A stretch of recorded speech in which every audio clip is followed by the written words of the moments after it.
дар шурӯи ҳафтаи нав хабарҳо ва гузоришҳои 8 январро аз студияи марказии радио Озодӣ пешниҳоди шумо мекунем. Шаълои Гулхоҷа ҳастам. Салом. Сархати мавзӯи барнома. алоқа барқарор шуд. Ширкатҳои мобилии Тоҷикистон баъд аз ним моҳи маздудият рақамҳои тамоси телефонии NGN-ро фаъол карданд. дар ҳоле ки Ӯзбекистону Тоҷикистон дар бораи беҳбуд бахшидани равобит ҳарф мезананд, ҳунармандони ӯзбек дар душанбе барномаҳои сиркии худро намоиш медиҳанд. ва дар ҷустуҷӯи адолат Каромат Шарипов, фаъоли ҳуқуқи муҳоҷирон, қазияи ихроҷаш аз Русияро бо вазири корҳои дохилии Тоҷикистон дар миён гузошт. ширкатҳои мобилии Тоҷикистон яке паси дигар дар бораи дигарбора барқарор намудани алоқаи телефонии NGN хабар медиҳанд. дастрасӣ ба ин нави мухобирот 3 ҳафта пеш масдуд шуд ва норӯзигии муштариёнро дар дохил ва хориҷи Тоҷикистон ба бор овард. намояндагони ширкатҳои мобилӣ мегӯянд, феълан санҷиши дӯцитонии кул дар бораи сабабҳои бастани рақамҳои NGN давом дорад. Зарангези Наврӯзшоҳ гузориш медиҳад. ширкати мобилии Билайн бо нашри як изҳорот аз барқарор кардани хадамоти гуфтугӯии NGN худ бо номи Салом хабар дод. ба иттилои ин ширкат, муштариён метавонанд мисли пешин аз хадамоти мазкур истифода баранд. ҳамаи шартҳои истифодабарии хадамоти NGN мисли пешин боқӣ мемонад. ҳамчунин ширкат дар идомаи изҳороти худ аз муштариён барои сабру шикебоӣ дар ин муддат изҳори сипос карда гуфтааст, барои фаҳмидани вазъияти ба мо вобаста набуда изҳори миннатдорӣ мекунем. барқарор шудани хизматрасонии NGN ширкати Билайн ҳам дар ҳоле аст ки чанде пеш ширкати Тсел ҳам барои муштариёни худ дубора хизматрасонии NGN-ашро фаъол кард. дар ин миён ширкати Вавилон Мобайл ҳам эълон намуд, ки нармафзори худ барои гуфтугӯҳои NGN худро бо номи Мобигап фаъол кардааст. NGN ва паёмрасонҳое ба мисли Вайберу WhatsApp, ки бо ёрии интернет кор мекунанд, ягона роҳи тамоси муҳоҷирони тоҷик бо пайвандонашон дар Тоҷикистон маҳсуб меёбад. рӯзи 18 декабр хизматрасонии NGN дар Тоҷикистон баста шуд ва хадамоти алоқа гуфт, дар зудтарин фурсат паёмрасонҳои дигар низ аз фаъолият боз хоҳанд монд. ин тасмим бештар аз ҳама муҳоҷирони тоҷик дар Русияро нигарон кард, ки шуморашон аз 600 000 то 1 миллион нафар гуфта мешавад. рӯ меорем ба мавзӯи дигар. раиси ҷумҳурии Ӯзбекистон барои сафари расмӣ ба Тоҷикистон омода мешавад. рӯзи якшанбе Шавкат Мирзиёев дар ин бора хабар дод ва афзуд, ки интизор меравад дар ҷараёни ин сафар байни ду кишвар қарордодҳои бузург ба имзо бирасанд. ӯ аз ҷумла ба боз кардани роҳҳои оҳан ва аз нав васл намудани хатҳои барқ ишора кард. ҳарчанд ҳанӯз санаи дақиқи сафари расмии президенти Ӯзбекистон ба Душанбе маълум нест, аммо мақомоти тоҷик мегӯянд, ҳафтаи равон омадани Абдулло Орипов, нахуст-вазири ин кишвар منتظرند.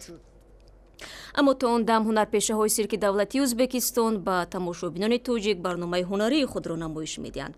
این سیرک از بزرگترین در کشورهای پساشوروی محسوب می‌شود. برای نخستین بار است در صحنه توجیک هنرنمایی می‌کند. همکاران ما نیز یکی از تماشابینان سیرک مذکور بودند.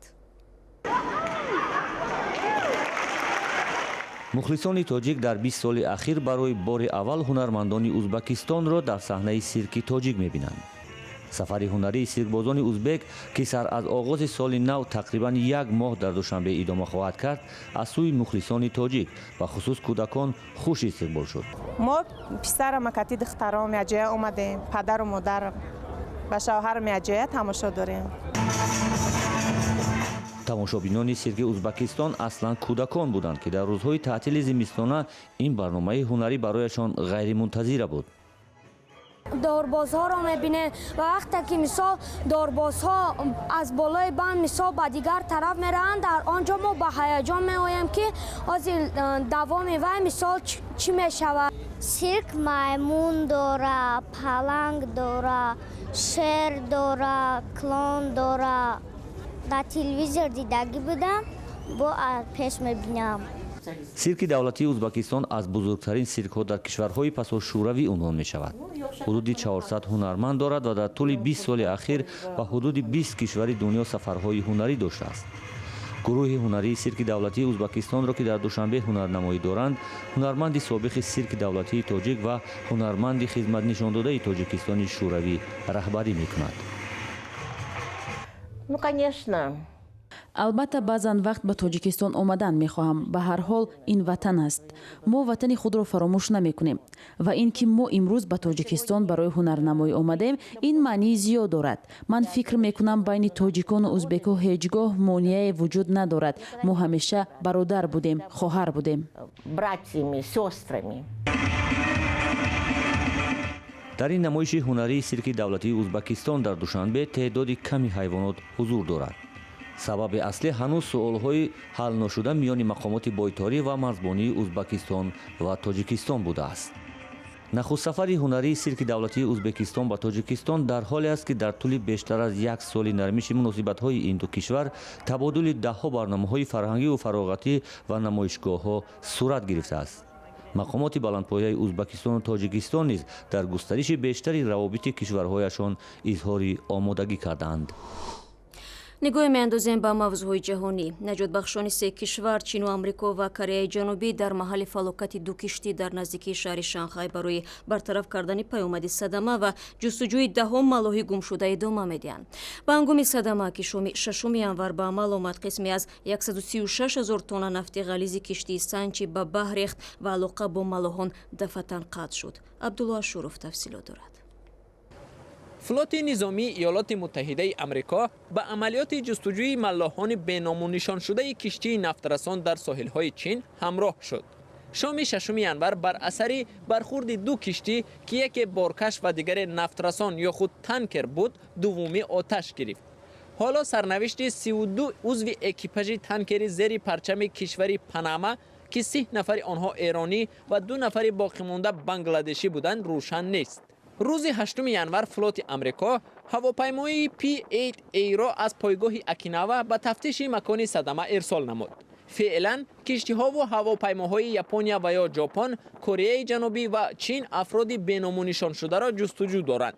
вазорати нақлиёти Чин иттилоъ дод ки баъди бархурди киштиҳо дар тахминан 300 километрии соҳили Чин танкери 274 метра оташ гирифт. ҳамин манбаъ афзудааст ки киштии дуюми садама дар Ҳонг-Конг сабти ном шудааст ва ҳамаи 21 узви экипажи он ки шаҳрвандони Чин мебошанд ба макони амн интиқол ёфтаанд. ин киштӣ мебоист 64 тонна гандумро аз иёлоти муттаҳидаи амрико ба Чин содир мекард. тибқи гузоришҳои расида дар танкер тахминан 136 000 тонна нафти хоми эронӣ интиқол меёфт. шумо барномаи хабарии радиои озодиро тамошо доред. Каромат Шарипов, фаъоли ҳуқуқи муҳоҷирон ки моҳи декабри соли гузашта аз Русия берун карда шуд, рӯзи 6 январ бо вазири корҳои дохилии Тоҷикистон мулоқот намудааст. ба иддаои Каромат Шарипов, ихроҷи ӯ аз Русия ғайриқонунӣ буд. Рамазон Раимзода ваъда додааст ки барои ҳимояти ҳуқуқаш кӯмак хоҳад кард. Мирзонабии Холиқзод ва Шодмони Ятим бо Каромат Шарипов суҳбат намуданд. Каромат Шарипов, собиқ раҳбари ҷунбиши муҳоҷирони тоҷик дар Русия, мегӯяд ӯро гурӯҳҳои мафиозӣ дар ҳамдастӣ бо мақомоти Русия ба Тоҷикистон ихроҷ кардаанд. ин нуктаро баъди анҷоми суҳбаташ бо вазири корҳои дохилии Тоҷикистон рӯзи 6 январ ба радиои Озодӣ баён кард. хушбахтии ман хурсандоним аст ки давлати Тоҷикистон қабул намуд. онҳо метонистанд ба дигар давлатҳо партоянд, ба дигар давлатҳо, масалан ба Южни Африка Сомали партоянд. Каромат Шарипов мегӯяд ба мақомоти рус расман муроҷиат кардааст то ба суолҳои норӯшан дар бораи ихроҷаш посух диҳанд. аз ҷумла вай дар бораи он ки шаҳрванди Тоҷикистон нест ва аз замони шӯравӣ то инҷониб дар Русия ба сар мебарад пурсидааст. адвокатое ки аз тарафи ман запрос ба номи ҳамвазир ҳаст, 16 число ба дасти онҳо расида буд ва як моҳ муҳлат дорад ба гуфтаи онҳо ва дар муддати як моҳ бояд муҳлат. яке аз онҳо будани паспорти СССР куҷо шуд? дидем ки доштани паспорти Тоҷикистон кани нусхаи бад. ҳамчунин Каромат Шарипов мегӯяд аз вазири умури дохилии Тоҷикистон тартиби ихроҷашро ба Тоҷикистон пурсидааст. агар аз суҳбати ман бо вазир суҳбате ки ман доштам имрӯз ва ин гуфт ки ба ман ки ман хабар надорам ва ки ба вай маҷбур сохт кардад ки хабаре ки ин ҳодисо ин справкора ман надорам ва таҳти назорати худ мегирам. пас чӣ гуна ин санадҳо агар тақаллуби ҳастанд чӣ ҳастанд мақомоти Русия ба ин бовар кард ва шуморо гирифтан бурдан 11 рӯз дар бозошгоҳ нигоҳ доштанд, баъд аз он ба Тоҷикистон интиқолтон доданд. ин чӣ маъно дорад? ҳамин аст бадбахтӣ ки бояд мо нуқтаро монем ки дигарон азоб накашанд. ман як шаҳрвандӣ доштам. шаҳрвандии ман сабаб дошт ки мондан дар қувваи мусаллаҳи шӯравӣ баъдтар дар Русия. ин шуд, ман нафақа гирифтам. каромат шарипов раҳбари собиқ ҷунбиши муҳоҷирони тоҷикро шаби 13 декабр дар пайи қарори додгоҳи вилояти Москав ба Тоҷикистон фиристоданд. қаблан дар пайи моҷарои марбут ба латукуби як муҳоҷири тоҷик дар шоми 20 сентябри соли гузашта дар маркази тиҷоратии Лубнино мақомот каромат шариповро дар ташкили эътирозҳои даҳҳо муҳоҷир айбдор кард, вале худи шарипов ин иттиҳомро рад карда мегӯяд вайро ба нохост ба ҷои ҳодиса даъват карда аз вай эътирозгар номиданд. аз ин ба баъд каромат шарипов мунтазам мавриди таваҷҷӯҳи мақомоти Русия ва ҳатто борҳо огоҳӣ гирифт ки нисбаташ чораҳои ҳуқуқӣ дида мешавад. ин буд ки охири моҳи сентябри имсол як раёсати вазорати корҳои дохилӣ дар вилояти Москав шиносномаи каромат шариповро бекор кард. ҳамакнун каромат шарипов нафаре ки на шаҳрвандии Русия ва на Тоҷикистон ҳатто як ҳуҷҷати бешаҳрвандӣ ҳам надорад, мунтазири ба таври мусбӣ ҳал шудани масъала аст. Шодмониятим, Мирзонабӣ Холиқзод, Озодӣ, Душанбе. 80 сол ман будам дар Тоҷикистон. саре мезанем ба Афғонистон. баҳси раиси вилояти Балх Ато Муҳаммади Нур бо ҳукумати марказии Афғонистон амиқтар мешавад, дар ҳоле ки мақомоти Кобул мегӯянд волии Балх аз мақомаш бо хоҳиши худ барканор шуд. Ба гуфтаи Ато Муҳаммади Нур истеъфои ӯ шарт дошт ва шартҳои ӯ иҷро нашуда. бар илова раиси вилояти Балх аз иқдомҳои раиси ҳукумати иҷроияи Афғонистон доктор Абдулло ки ҳамҳизбаш мебошанд қаноатманд нест. хости мо аз давлати марказӣ хусусан ҷиноб соҳиб Ашраф Ғанӣ و رئیس اجرایه همی است که همی تنش‌ها و اختلافاتی که در دولت رخ داده همی را محو بکنند، همی والی ما را گشته جایش برقرار بانند. ما از همی والی مراجعت یک ساکن شهر مزار شریف به حکومت افغانستان است که به عطا محمد نور رئیس ولایت بلخ نرسند و بگذارند که او کار کند. جنجال برای مقام والی بلخ از ولایت‌های استراتژیک افغانستان نگرانی‌ها درباره خروج مناقشه داخلی را برانگیخته است. خودش میگوید رئیس جمهور اشرف غنی میخواهد او را به زور از مقامش برکنار کند. جرم ما چی است که در برابر ما توطئه صورت میگیرد؟ جرم ما می است که علیه تروریسم جنگیدیم، با غرب متحد باقی ماندیم. جرم ما می است که در برابر زورگویی‌های با اصطلاح یا دزدای ارگ و سپیدار نه گفتیم. جرم ممی است که عدالت واقعی اجتماعی و سیاسی در سرتاسر افغانستان می‌خواهیم. عطا محمد نور که گفته است در انتخابات آینده ریاست جمهوری در افغانستان شرکت می‌کند، اشرف غنی را با آن متهم می‌کند که او می‌خواهد به همین وسیله از رقیب احتمالی قوی انتخاباتی و تاجیک قدرتمند خلاص شود. او یکی از شریکان پیشینش رئیس حکومت اجرایی عبدالله را به خیانت به ارزش‌های حزب جمعیت اسلامی متهم می‌کند. چون دکتر عبدالله ضعف خود به نمایش گذاشت، در تمام بی‌کفایت‌ها شریک است و در برابر تمام جنایات به تفاوت باقی مانده. دیگه جمعیت به سر دکتر عبدالله سرمایه‌گذاری نمی‌کند. عطا محمد نور یکی از شخصیت‌های با نفوذ است که یک 10 ساله باز بلخ از آرامترین ولایت‌های افغانستان را مدیریت می‌کند. از رهبران حزب جمعیت اسلامی است و طرفداری زیاد دارد. و جناب والی صاحب در واقع در ولایت بلخ خدمت خود کرده و مردم طرفداری هم است که با جناب والی صاحب در ولایت بلخ باشند. اشرف غنی ماهی گذشته نامه استعفای عطا محمد نور را امضا کرد، اما او از مقامش نرفت زیرا شرط‌های استعفایش را نپذیرفتند. حکومت افغانستان مسئله را شرح نمی‌دهد. عطا محمد نور که در تاجیکستان رساله نامزدی حمایت کرده است، از مجاهدانی است که ضد شوروی در افغانستان جنگیده است و یکی از افراد ثروتمند افغانستان به حساب می‌رود.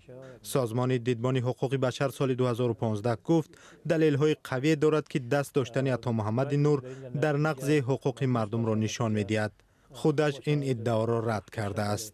در بلخ ما راضی هستیم که تغییرات ва шаби гузашта қитъаи шоҳрои Душанбе Бадахшон дар ҳудуди ноҳияи Шамсдини Шоҳин бар асари резиши санг баста шудааст. инро дар фасли сармо ягона роҳест ки пойтахтро ба вилояти Мухтори Бадахшони кӯҳӣ мепайвандад. این خبری آخرین در نشر نوبتی برنامه بود. اگر میخواهید دویم در جریان تحولات تاجیکستان و جهان باشید، سامانه www.azadi.org در خدمت شماست. برای همراهیتان تشکر و خدا نگهبان هر یکی شما باشد. فردا در همین وقت با شما ملاقات میکنیم.